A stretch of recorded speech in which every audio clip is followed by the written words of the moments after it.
저번에 시간의 개념을 한번 말씀드렸는데 일주일의 시작은 일하는 것이 아니라 일주일의 시작은 하나님 안에서 쉼을 누리고 그 다음 맡겨진 일들을 또 해나가는 것입니다. 그래서 오늘 주간의 첫날에 이렇게 모여서 성경의 내용처럼 떡을 떼고 성도들이 모여서 떡을 떼고 주님을 찬양하고 예배드리고 이렇게 일주일을 시작합니다. 이것이 성도의 삶의 일주일의 시작이에요.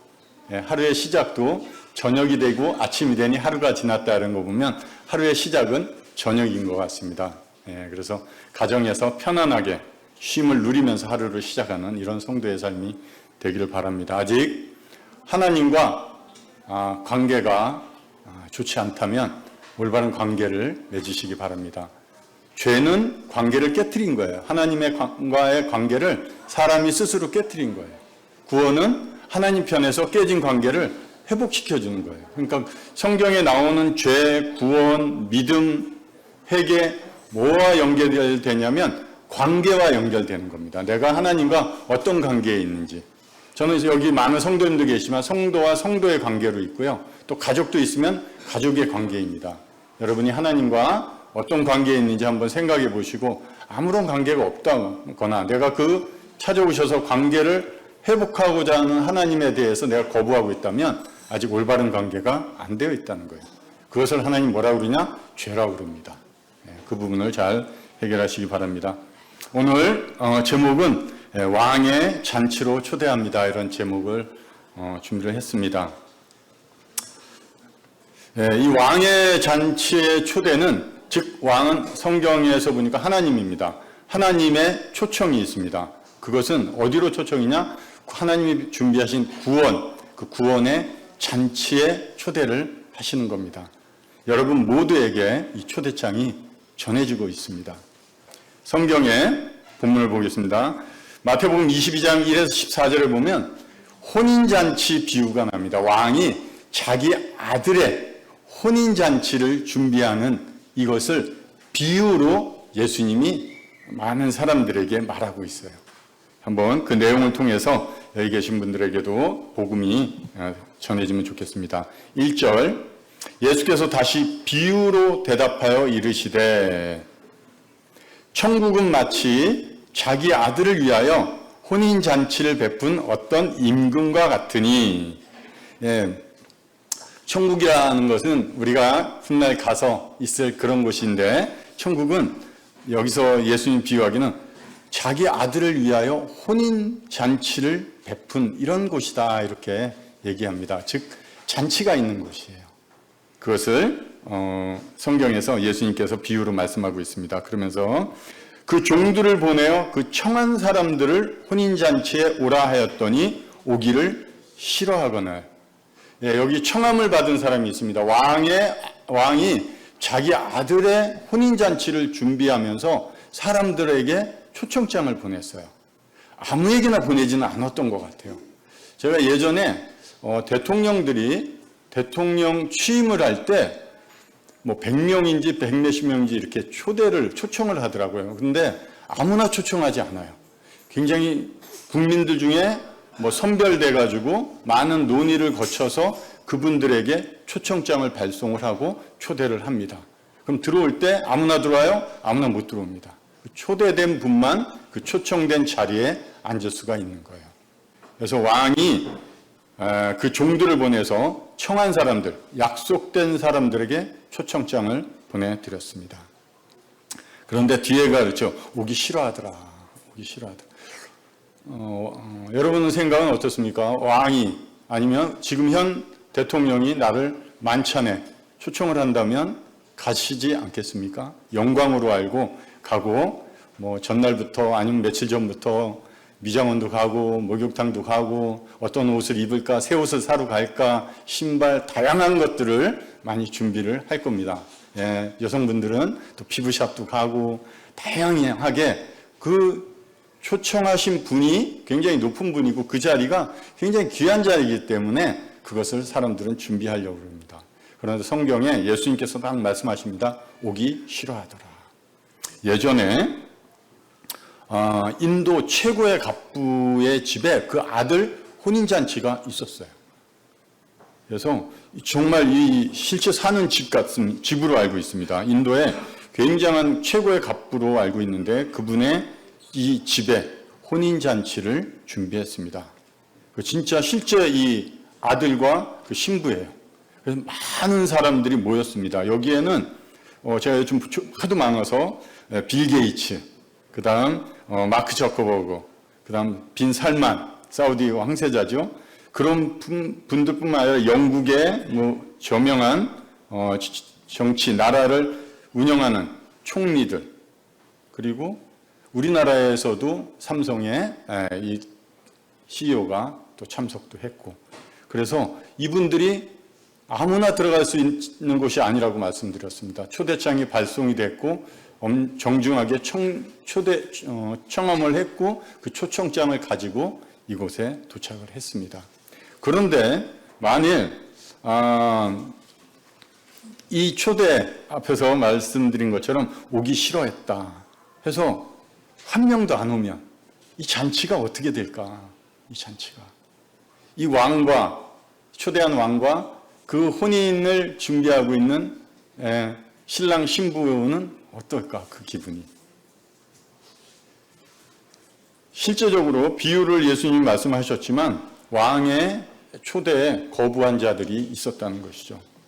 오늘은 그 왕이 곧 하나님입니다. 임금의 초대장이 오늘 여러분들에게 발송이 될 거예요. 여러분들이 그 초대장을 받고 어떻게 준비할지는 각자의 몫입니다. 그분을 어떻게 생각하는지, 나를 초대하신 분이 어떤 분인지 그것을 잘 염두에 두시면 내가 이 초대에 어떻게 반응해야 되는지 알 수 있을 겁니다.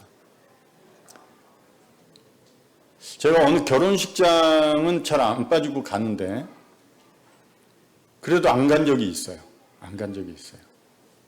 성도의 결혼식이 아니라 다른 어떤 아는 분의 결혼식인데 그냥 가지 않았어요. 굳이 가야 되나? 이런 생각이 있었습니다. 왜? 그 관계가 되게 서먹서먹하고 그렇게 잘 알지 못했어요. 직장 안에 많은 사람들이 있었지만 거기에서 다른 부서에서도 잘 뭐 인사도 제대로 안 해본 분인데 이렇게 결혼식 초청장을 주길래 받기는 받았지만 가지 않았습니다. 그렇게 관계가 내가 갈 정도로 관계가 되지 않았다고 저는 판단했습니다. 여기 왕의 임금의 초대에 앞에서 말한 것처럼 오지 않았던 사람들은 그 왕과의 관계를 어떻게 생각했는지 드러나는 증거였습니다. 여러분들에게 오늘 임금이 온 우주를 만들고 창조하신 왕의 초대장이 여러분 각자에게 발송이 될 것입니다. 하나님은 말씀하십니다. 하나님은 모든 사람이 구원을 받으며 진리를 아는 데 이르기를 원하세요. 모든 사람이 그 왕의 잔치에 그 하나님의 뜻에 그 진리에 들어오기를 원하고 계세요. 그게 구원받는 거라는 거예요. 누가 떠들까? 그런데 사람들은 하나님 말씀에도 분명히 나와 있지만 원하시지만 그렇지 않은 사람들의 반응이 많이 있다는 거예요. 지금도 그렇고 여기 오랫동안 하나님 말씀 앞에 있고 듣고 하면서도 아직까지 하나님의 말씀에 무반응하거나 거부하는 분들의 모습이 있습니다. 왜 거부할까요? 1차적인 것은 제가 보니까 바쁘다는 거예요. 누구가 주관된 자냐면 내가 주관자예요. 하나님의 순위가 밀려나고 내 순위가 1번이 된 거예요. 내가 바쁘니까 내 기준이 하나님의 말씀하시는 기준보다 위에 있다는 거예요. 바쁘대요.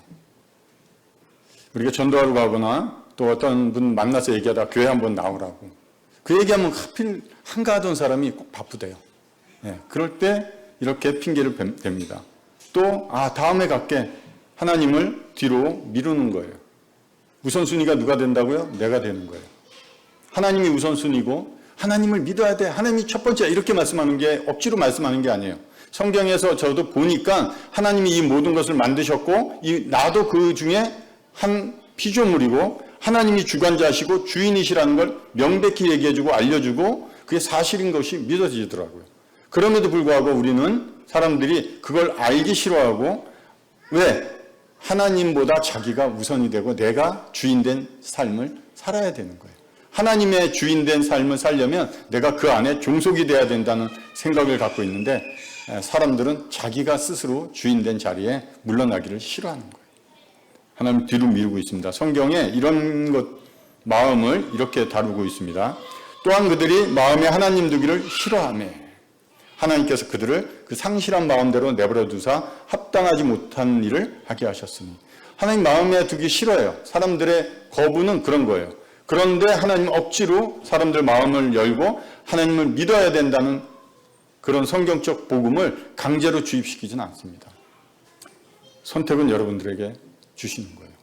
그리고 믿기 싫어하고 받아들이기 싫어하면 하나님은 내버려 두세요. 하나님이 붙들지 않으니까 사람은 사람 마음에서 나오는 죄악됨으로 인해서 본질상 죄악으로 인해서 살아갈 수밖에 없는 이런 존재가 되는 것입니다. 선이 무엇인지 알 수도 있지만 그걸 기준 삼지 않고 내가 선이 되고 내 삶의 기준은 나예요. 왜 앞에 차가 좀 늦게 가는데 왜 불만이 생겨요? 내 기준이 들어온 거예요. 내 기준이. 그게 하나님 선을 무시하고 내가 스스로 선된 것을 앞에 놓고 살아가는 자들입니다. 이것을 하나님은 죄라고 얘기하고 있습니다. 다시 다른 종을 보내며 이르되 청한 사람들에게 이르기를 내가 오찬을 준비하되 나의 소와 살찐 짐승을 잡고 모든 것을 갖추었으니 혼인잔치에 오소서 하라 하였다. 이 결혼식 취소되지 않습니다. 그들이 안 왔다고 이 결혼식 취소되지 않습니다. 다시 하나님이 은혜를 베푸셔서 그들의 청함받은 자들에게 다시 한번 사람들을 보냅니다. 왕의 인내와 자비하심이 있습니다. 하나님께서 사람들에게 이 잔치를 준비하신 왕 앞에 사람들이 초청을 받고 올 때 뭘 준비해서 오라고 얘기하지 않으세요. 이미 하나님께서는 구원이라는 문제에 대해서 하나님 편에서 모든 것을 완성하시고 이루셨기 때문에 죄인된 사람들 그대로 오시라는 하나님 쪽에서 다 준비하시는 겁니다. 청한 사람들에게 다시 한번 기회를 주셨어요. 어떻습니까? 그들이 돌아보지도 않고 한 사람은 자기 밭으로 한 사람은 자기 사업을 하러 갔다. 유대인들은 실패했습니다. 하나님이 아브라함을 통해서 계속된 이 유대 민족들 그들에게 하나님은 부르신 소명뿐만 아니라 그들에게 사명까지 줬음에도 불구하고 그들은 하나님 앞에 실패한 백성이 됐습니다. 그들은 핑계, 거절, 세상일, 밭, 사업, 자기들의 삶에 필요한 것들이 우선이 됐습니다. 많은 사람들이 지금도 동일합니다. 그 시대에만 그랬던 건 아니라 지금도 많은 사람들이 예수 그리스도 그 하나님을 거부합니다. 아무리 봐도 예수님이 사람들에게 해를 끼친 게 없어요. 가만 생각해보고 우리 위인전에도 나오잖아요. 예수님을 하나의 위인으로. 성경이 아무리 봐도 예수님이 사람들에게 자비를 베푸고 도와주고 어려운 사람 도와주고 죽은 사람까지 살려주고 아픈 사람 고쳐주는데 왜 그를 십자가에 못 박을 정도로 사람들은 싫어했는가? 요한복음 7장 7절에 나와요. 그들이 너희를 미워하는 게 아니라 나를 미워한다고. 왜? 내가 그들의 죄를 지적하기 때문에. 여러분, 죄를 얘기하면 싫어하죠. 저도 싫어요.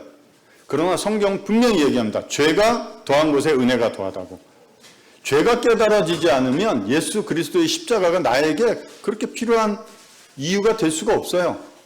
하나님이 말씀하시는 죄, 성경에서 말씀하는 죄는 분명히 그 하나님이 주인되고 그 하나님의 우선순위가 내 삶의 기준이 돼야 되는데도 불구하고 그거 무시하고 내가 기준 삼고 내가 주인되어 살아가는 것을 하나님은 죄라고 합니다. 왜? 관계가 깨졌으니까.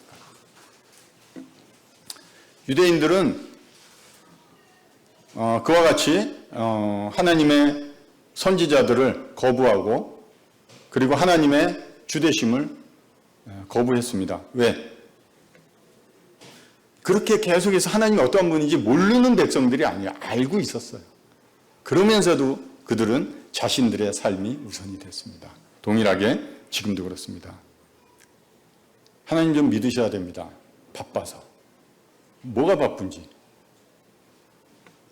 이런 핑계를 많이 대는 것을 들었습니다. 또 나중에 믿겠습니다. 제가 이것 좀 하면, 제가 대학 가면, 제가 직장 가면, 이번에 하고 있는 일이 잘 진행돼서 안정이 되면 제가 믿겠습니다. 믿음의 결정체가 누구예요? 나예요. 나. 계속해서 자기가 주인된 상황을 얘기를 하고 있습니다. 믿음은 와야 돼요. 주셔야 돼요.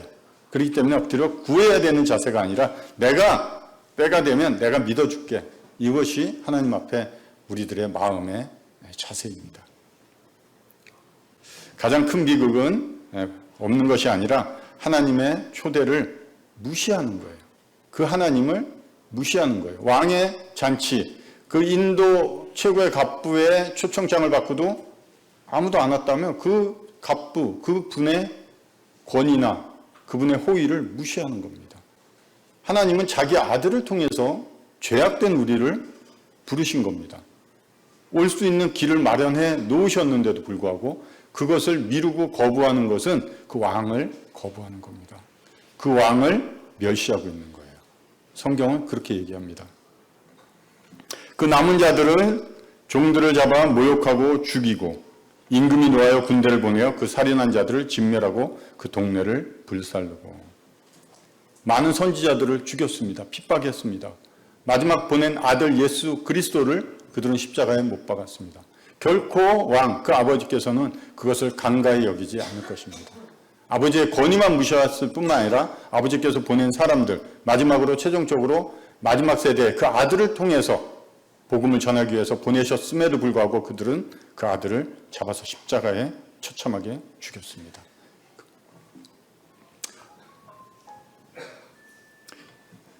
왕의 자비가 끊이지가 않습니다. 이에 종들에게 이르되 혼인잔치는 준비되었으나 청한 사람들은 합당하지 아니하니 내거리 길에 가서 사람들을 만나는 대로 혼인잔치에 청하여 오라 한대.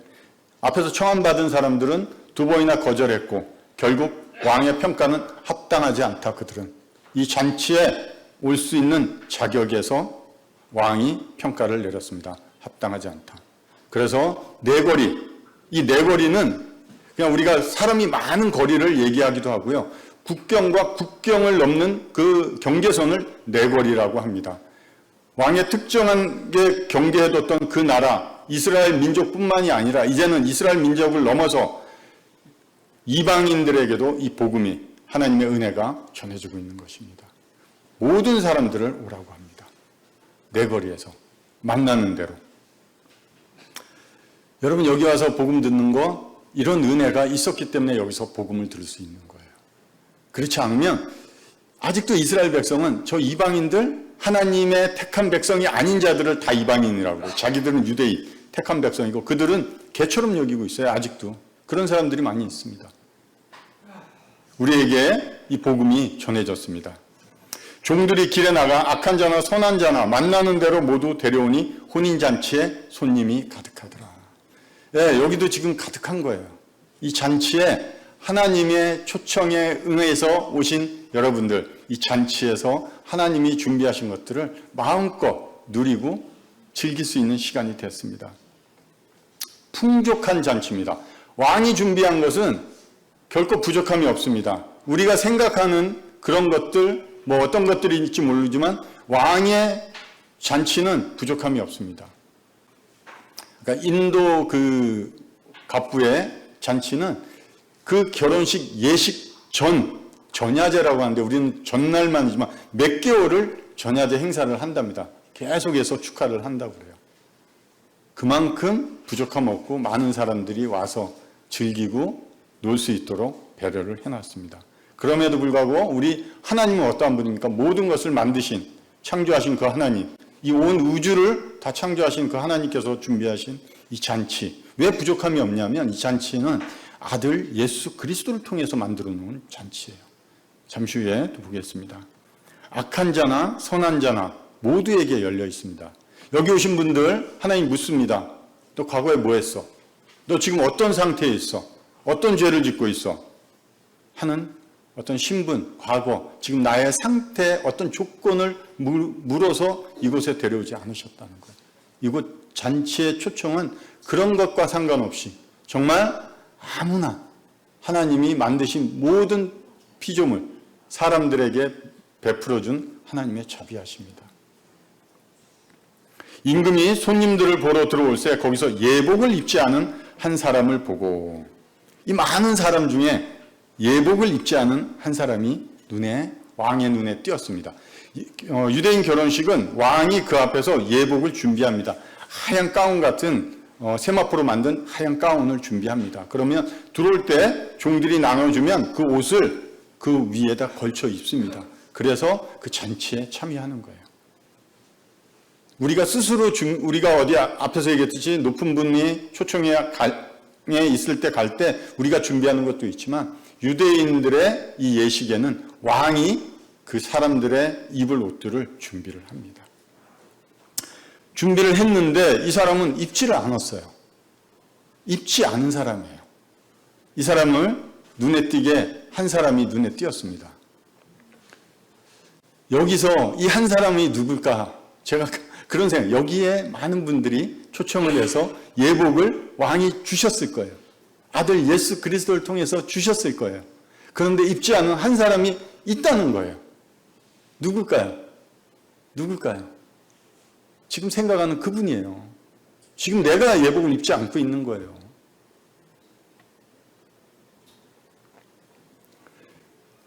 이르되 친구여 어찌하여 예복을 입지 않고 여기 들어왔느냐 하니 그가 아무 말도 못하더라는 거예요. 친구여, 왜 예복을 안 입었습니까? 예수 그리스도를 통해서 하나님께서 구원받을 수 있는 모든 완전한 구속을 이루시고 선물을 준비하셨음에도 불구하고 하나님 앞에 서게 될 겁니다. 구원의 문제에 대해서 하나님이 물어볼 거예요. 왜 그 아들 예수 그리스도를 믿지 않았냐고. 한번 그 앞에 가서 하나님께 한번 핑계를 한번 대보시기 바랍니다. 이 사람은 아무 말을 하지 못하고 있습니다. 침묵하고 있습니다. 왜 침묵했느냐? 고의적으로 안 입었습니다. 왕이 준비한 옷이 그 앞에서 전해주고 있음에도 불구하고 자기는 안 입는 거예요. 고의적입니다. 자기의 책임이 있는 거예요. 자기 행동에서 나왔습니다. 그것은 왕을 멸시한 거예요. 무례한 행동입니다. 그렇지 않을까요? 왕이 준비한 거 그걸 받아 들고도 입지 않은 이런 무례한 행동. 끝내 거부했다는 것은 자신이 가지고 온, 자신이 입고 온 옷에 대한 갈망도 있었을 것 같아요. 내가 누군데. 그렇죠? 내 방식, 삶의 방식, 그리고 내가 하나님 앞에 나아갈 수 있는 방식. 이 정도면 되지 않겠어? 내가 이 정도 교회 다니고, 내가 이 정도 성경 읽고 기도하고, 내가 교회 이 정도 헌신했는데, 이 정도면 내가 하나님 앞에 설 만한 이런 옷 되지 않겠어? 할 수도 있습니다. 내 백성이 두 가지 악을 행하였나니 곧 그들이 생수에 근원되는 나를 버린 것과 스스로 웅덩이를 판 것인데 그것은 그물을 가두지 못할 터진 웅덩이다. 물 한 방울 없는 인생. 하나님 앞에 제가 이렇게 잘 살았습니다 했지만 하나님 앞에 가져갈 만한 물이 한 방울도 없습니다. 하나님이 주신 그 왕이 준비한 예복 쓰레기처럼 버렸다는 거예요. 여기 나를 버린 것과 버렸다는 건 쓰레기예요. 여러분 수시로 버립니다. 저도 뭐 하나 먹고 수시로 버립니다. 어디에? 쓰레기통. 하나님의 호의를 쓰레기통에 버린 거예요. 하나님의 호의, 자비는 아들 예수 그리스도입니다. 그분만이 구원자시고 그분만이 피 흘려 죽으시고 사흘 만에 부활하셨습니다. 그분을 어디다 버려요? 쓰레기통에 여러분은 버리고 있다는 거예요. 지금까지 그 하나님을 받아들이지 않고 있는 자에게. 그리고 스스로 이 정도 오시면 괜찮지 않겠어? 하고 그 하얀 예복, 준비한 예복보다는 자신이 살아온 인생의 모습들을 하나님 앞에 내세우고 있는 이런 자들을 향해서 왕이 어떻게 대해야 될까요? 친구여 이렇게 부릅니다. 이 헬라어 헤타이로스 이렇게 써 있는데 친구여 이 단어는 신약 성경에만 딱 3번 기록되어 있습니다. 그것도 마태복음에만 기록되어 있습니다. 지금 여기 왕이 준비한 예복을 스스로 거부한 하나님 보실 때 악하다고 하는 그 자에게 친구여 했습니다. 결코 좋은 관계에서 부르는 게 아니에요. 또 하나는 포도원 비유를 하시면서 포도원 품꾼을 부르고 삭슬 주는 주인에게 자기는 더 받을 줄로 알고 생각하고 그런 자에게 친구여 했습니다. 주인이 그 중에 한 사람에게 대답하여 가로되 친구여 내가 내게 잘못한 것이 없노라. 원망하고 있어요. 주인이 약속한 것을 주는데도 불구하고 다른 사람과 비교했을 때 자기의 생각은 자기는 더 받고 싶었다는 거예요. 그걸 안 주니까 원망하고 있는 이런 자에게 친구여. 관계가 좋습니까? 그렇지 않다는 거예요. 또 한 사람, 예수께서 가라사대 친구여 내가 무엇을 하려고 왔는지 행하라 하신대. 유다 은 30에 예수 그리스도를 팔은 그 가론 유다에게 친구여 외쳤습니다. 딱 3번 들어가 있습니다. 좋은 관계가 아니죠. 오늘 밤 여러분들에게 예수 그리스도께서 친구여 하면 두려워하셔야 돼요. 친구여, 내가 준비한 옷을 왜 입지 않느냐. 슬픈 호소이자 준엄한 선고라고 생각됩니다. 끝까지 은혜의 기회를 주셨음에도 결국 자신의 의복, 자신의 이익을 추구했고 자신의 욕망을 선택한 자들, 예수님 입에서 나온 이 단어 좋은 관계의 상징이 아닙니다. 스스로 은혜의 자리를 박차고 나간 자들을 향한 마지막 작별 인사와 같다. 끝이라는 거예요. 이제 이 소리가 들으면 끝이라는 거예요. 이제 예수님과 나는 끝이구나. 여호와께서 이와 같이 말씀하시되 지혜로운 자는 그의 지혜를 자랑하지 말라. 용사는 그의 용맹을 자랑하지 말라. 부자는 그의 부함을 자랑하지 말라. 이것을 가지고 내가 옷을 입고 그 왕이 준비한 옷은 쓰레기처럼 버리고 내가 그 왕 앞에 서게 될 때 괜찮지 않습니까? 저들보다 내가 그래도 훌륭하게 살았는데 이 정도 살아왔는데 내가 사람들에게 이만큼 착한 일을 했는데 그러면 이 정도면 괜찮지 않겠습니까? 내가 나쁜 행동도 한 것도 없고 열심히 살아왔다고 하는데 예, 좋습니다. 그게 나쁘다는 게 아니에요. 왕이 준비한 그 옷, 왕이 준비한 예복을 그는 버렸다는 거예요. 그게 잘못됐다는 거지 열심히 잘 살았다는 게 잘못됐다는 게 아닙니다. 그런 옷을 입고 이런 것으로 하나님의 예복을 무시하고 내 자신을 스스로 높이는 것, 하나님이 죄라고 얘기합니다. 임금이 사람들에게 말하되 손발을 묶어 바깥 어두운 데 내던지라. 거기서 슬피 울며 이를 갈게 되리라. 결국 어두운 가운데 쫓겨날 것입니다. 슬피 울 것이고 이를 갈 거예요. 누구를 향해서? 나를 지옥에 보낸 예수님을 향해서, 왕을 향해서 이를 갈까요? 그렇지 않다는 거예요. 내가 왜 그때 예복을 안 입었을까? 하고 그걸 선택한 나를 향해서 지옥에서 그 뜨거운 것에서 영원히 나를 원망하면서 이를 갈 거라는 거예요. 더 비참해지는 거예요. 누구 원망할 사람이라도 있으면 어떻게든 견뎌보겠죠. 견딜 수도 없어요. 영원히 지내야 되는 그곳입니다. 이 어두움은. 사람이 흑암과 사망의 그늘에 앉으며 공고와 쇠사슬에 매임은 하나님의 말씀을 거역하며 지존자의 뜻을 멸시합니다. 성경은 여러분들의 선택의 거부에 대한 정확히 말씀을 해주고 있습니다. 그 거부 이런 뜻이라. 결코 하나님이 이 말씀하신 이 내용에 대해서 벗어나지 않으실 거예요.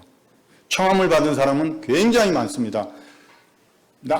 저희 여기 형제님들도 계시고 자매님들, 이 성도님들이 매주 전도하러 나갑니다. 전도지 나눠드리고 전도지 또 사서 또 나눠드리고 직장 생활에서 학교에서 성도들은 전도합니다.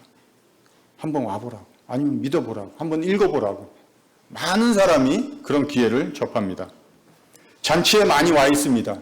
여기도 잔치에 많이 와 있는 거예요.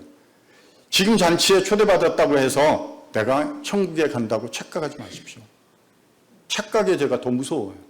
내가 이 정도 여기 와 있으니까, 매주 교회 나오니까, 그나마 내가 그래도 성경 읽고 기도하니까, 여기 와가지고 성도들 안에 같이 앉아서 복음 듣고 있으니까 천국에 그 잔치에 영원히 머무를 자격이 있을 거라고 생각하지 마시기 바랍니다.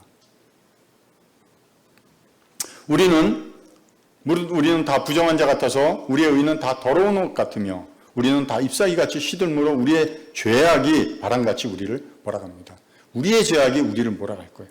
하나님이 보실 때 우리는 다 부정하고 더러운 걸레 같다는 거예요. 우리가 볼 때는 좀 깨끗해 보이고 저 정도처럼은 살아야지. 그러나 하나님 없는 인생을 향해서 하나님 결코 그렇게 평가하지 않으십니다. 지금까지 잘 살아온 거 괜찮습니다. 사람들에게 존경받고 이 정도쯤이면 잘 살으신 것 같아요. 그런데 하나님의 평가가 어떠냐는 거예요. 정작 중요한 것은 나를 만드시고 나의 주인 된 그 왕이 나를 어떻게 평가하느냐예요. 그거 결코 가볍게 여기지 마시고 나중에 우리의 의는 다 더럽습니다. 인간 존재 자체가 그래요. 하나님이 보실 때. 태어나면서 깨끗한 아기예요. 그러면서도 그 안에는 죄악의 덩어리가 들어가 있는 거예요. 그 존재 자체를 하나님이 보실 때 그렇게 보여요. 하나님의 거룩은. 다만 하나님의 은혜와 자비로 인해서 사람들에게 깨끗하게 거룩하신 하나님과 함께 영원히 살 수 있는 길을 값없이 주시는 겁니다. 욥이 하나님이 어떠한 분인지 알았어요. 나는 썩은 물건에 낡아짐 같으며 좀 먹은 의복 같다고. 내 자신이 사람들과의 끼리 평가했을 때는 괜찮습니다. 존경받고 훌륭합니다. 그러나 거룩하신 공의로우신 죄가 없는 그 깨끗하신 하나님 앞에 섰을 때 욥은 자기가 어떤 존재인지 보이더라는 거예요. 지금 나가시면 회사에서 그리고 사회에서 학교에서 만나는 지인들 가운데 어느 정도 평가를 받고 존경을 받고 표창장을 받고 잘못 살았다는 게 아니에요. 분명히 얘기합니다. 그러나 공의로우시고 거룩하신 그 하나님이 나를 볼 때 평가는 다르다는 거, 그걸 반드시 인식해 주면 좋을 것 같습니다. 사람의 시선이 중요하지 않습니다. 저는 욥이 참 훌륭하다고 생각해요. 그 고통 가운데 하나님 계시면 왜 저에게 고통을 주십니까? 하고 원망, 불평 이런 것보다는 그 하나님 앞에 자신의 모습이 보이더라는 거예요. 야, 내 마음에 그 하나님 믿고 있지만 이런 마음이 드는구나. 나 이런 존재구나. 좀 먹은 의복 그거 빨아서 못 입습니다. 버리셔야 돼요. 어디에? 쓰레기통에. 내 존재 자체가 그런 거예요. 스스로 깨끗한 자로 여기면서도 자기의 더러운 것을 씻지 아니하는 무리가 있더라는 거예요. 더러운데 더럽다고 얘기하는데 죄인이라고 얘기하고 병들고 아프다고 하는데 의사도 안 찾아가고 스스로 난 괜찮다. 바리새인들이 그랬습니다. 누가복음 18장에 스스로 자기를 의롭다 여기고 사람들을 멸시한다 그래요. 자기를 스스로 의롭다고 여기는 사람은 다른 사람들 멸시합니다. 야, 너 같은 존재가 하나님 보실 때는 그렇지 않아요.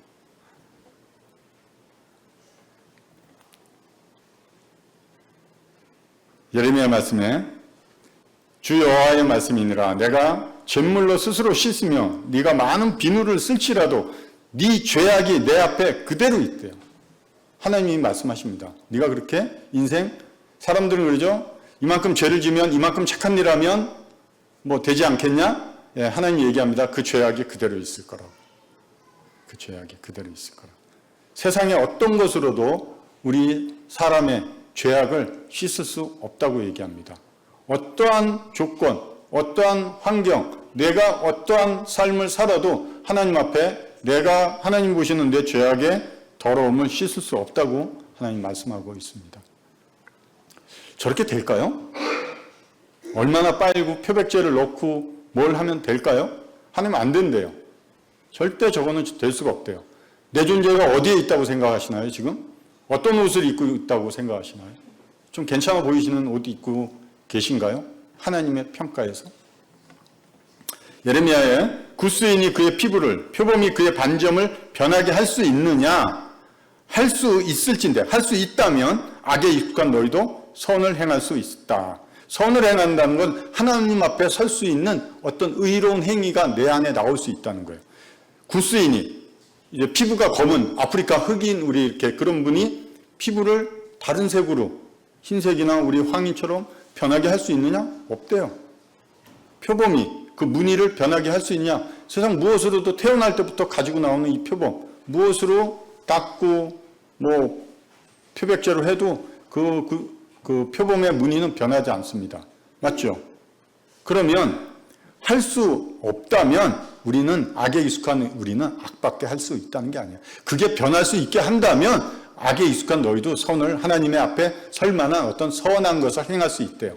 근데 그게 그렇지 변하게 할 수 없다면 악에 익숙한 너희는 그냥 하나님 앞에 선한 것을 할 수 있는 조건이 안 된다는 거예요. 사람 자체가 그렇다는 거예요. 기분 나쁘게 들으시지 마세요. 제가 감정이 섞인 것도 아니고 성경을 보면 볼수록 사람의 부패함이 너무 악한 거예요. 하나님 보실 때.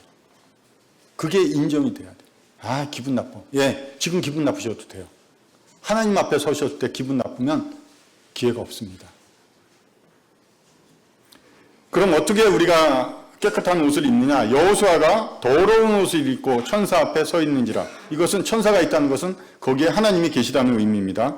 여호와께서 자기 앞에 선 자들에게 명령하사 그 더러운 옷을 벗기라 하시고 또 여호수아에게 이르시되 내가 내 죄악을 제거하여 버렸으니 내게 아름다운 옷을 입히리라 하시기로.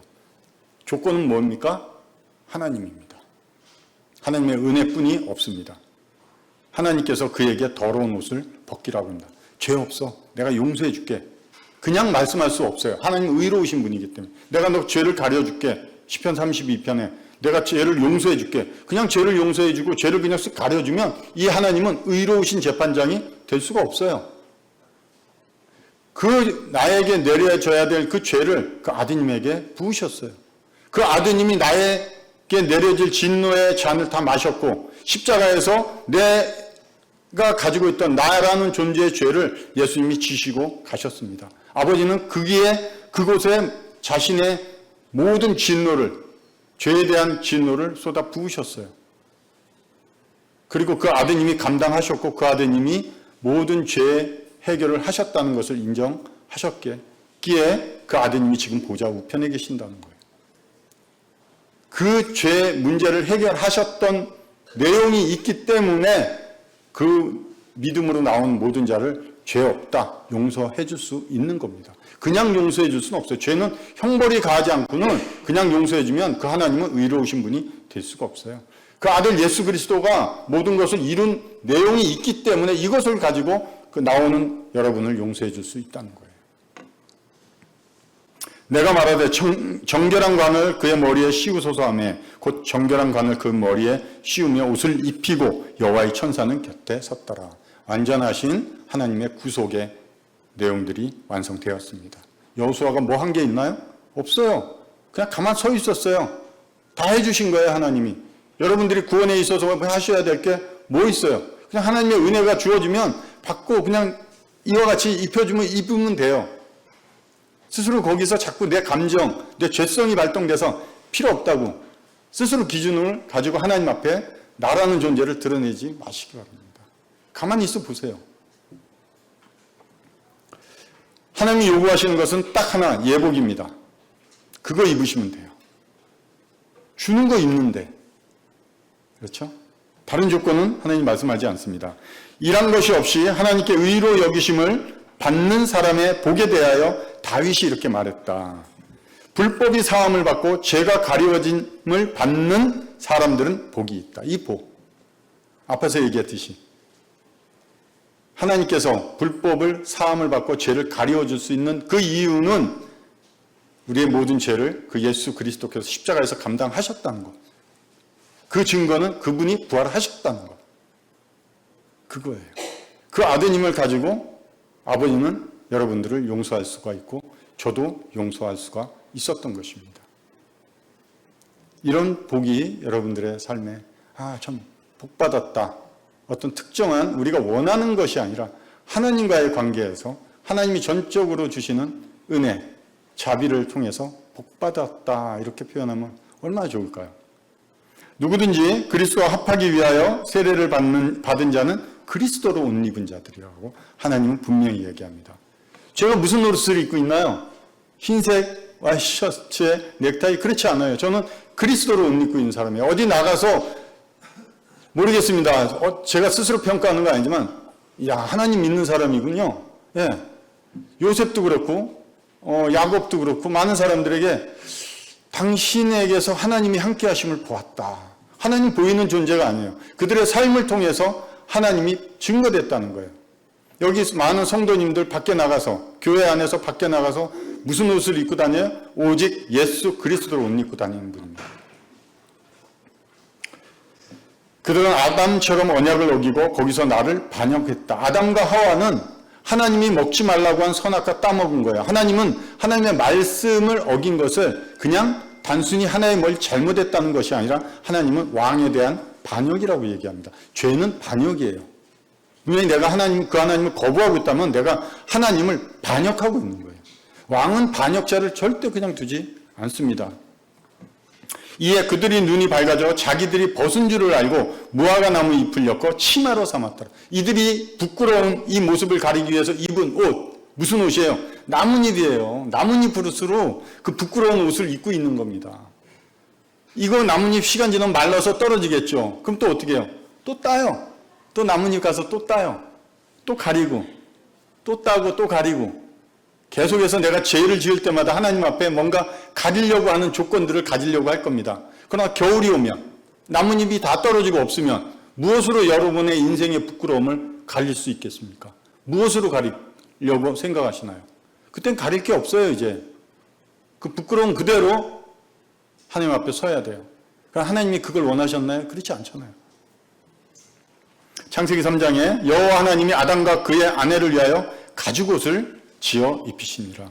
동물이 죽어서 피 흘려 죽고 가죽옷을 통해서 하나님이 그 아담과 하와 인류를 향해서 옷을 준비했습니다. 그것은 피 흘림의 옷이었습니다. 죄사함, 피 흘림, 생명이 필요하다는 거예요. 죄 문제를 해결하는 데는 생명이 필요하다는 거예요. 즉 뭡니까? 죄값은 생명을 지불해야 된다는 거예요. 내가 죄가 지불했습니까? 아니요. 저 대신 예수 그리스도께서 십자가에서 저의 죄값으로 자신의 생명을 지불하셨습니다. 그렇기 때문에 저는 용서를 받고 죄사함을 받고 의롭다고 하나님과의 의로운 관계, 올바른 관계에 설 수 있는 것입니다. 여호와께서 이와 같이 말씀하시니라. 무릇 사람을 믿으며 육신으로 그의 힘을 삼고 마음이 여호와께서 떠난 그 사람은 저주를 받을 것이다.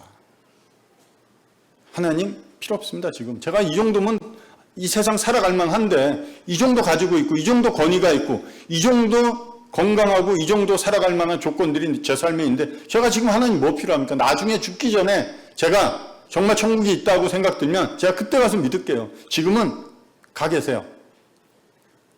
이런 자들 그는 사막의 떨기나무 같아서 좋은 일이 오는 것을 보지 못하고 광야 간조한 곳, 건건한 땅, 사람이 살지 않는 땅에 살 것이라고. 여기 떨기나무는 벌거벗은 거예요. 열매나 잎이 없어요. 여러분들의 인생이 잘 살고 좋은 것 같아 보지만 하나님이 보는 관점에서는 떨기나무예요. 잎사귀도 없고 열매 자체가 없는 이런 인생이란. 좋은 일, 결국 예수 그리스도의 다시 오심과 우리를 위해서 이루신 모든 아름다운 것들을 보지 못할 것입니다. 광야 땅, 사람이 없는 곳이죠. 두렵고 척박한 간조한 곳이다 이렇게 되어 있는데 메마른 곳이에요. 갈라진 땅, 황무지입니다. 아무것도 없어요. 여러분 인생에 하나님 보실 때 지금 하나님 앞에 나가면 여러분들이 하나님께 드릴 만한 뭔가 이 땅에서 얻은 거 아무것도 없어요. 하나님 받으실 게 없대요. 건건한 땅, 소금 땅이라는 거예요. 소금 땅에는 생명이 살지 않습니다. 여러분 어떤 뜻이에요? 죽어 있다는 거예요. 여러분 인생이 황폐하고 죽어 있는 이런 인생이라는 겁니다.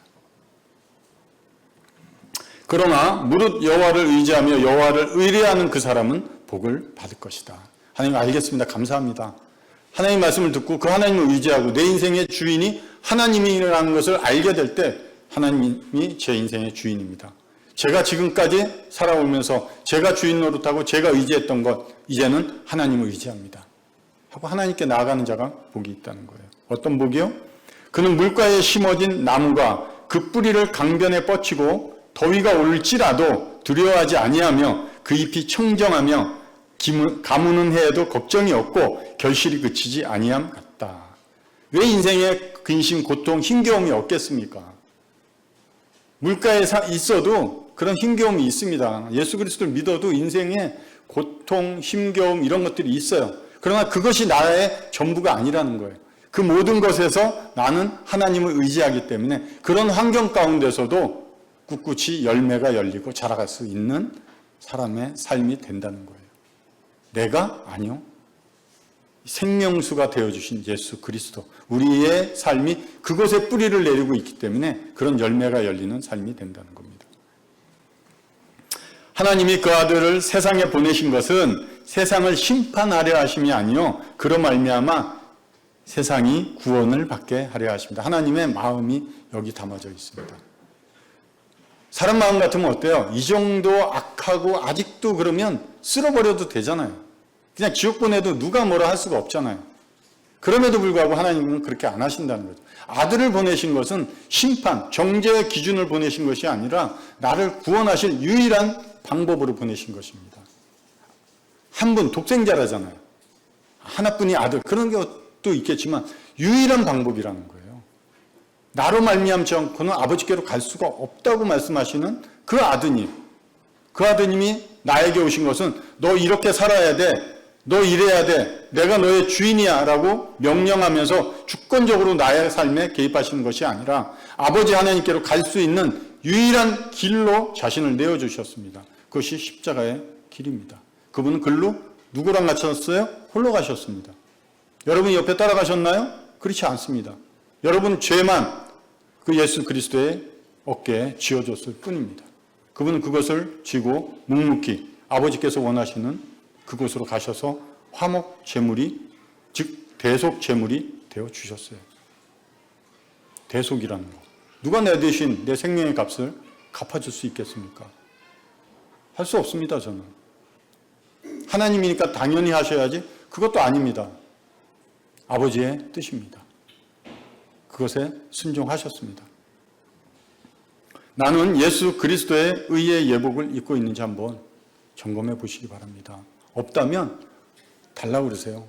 버리셨다면 죄송합니다. 제가 착각했습니다. 잘못했습니다 하고 달라고 그러세요.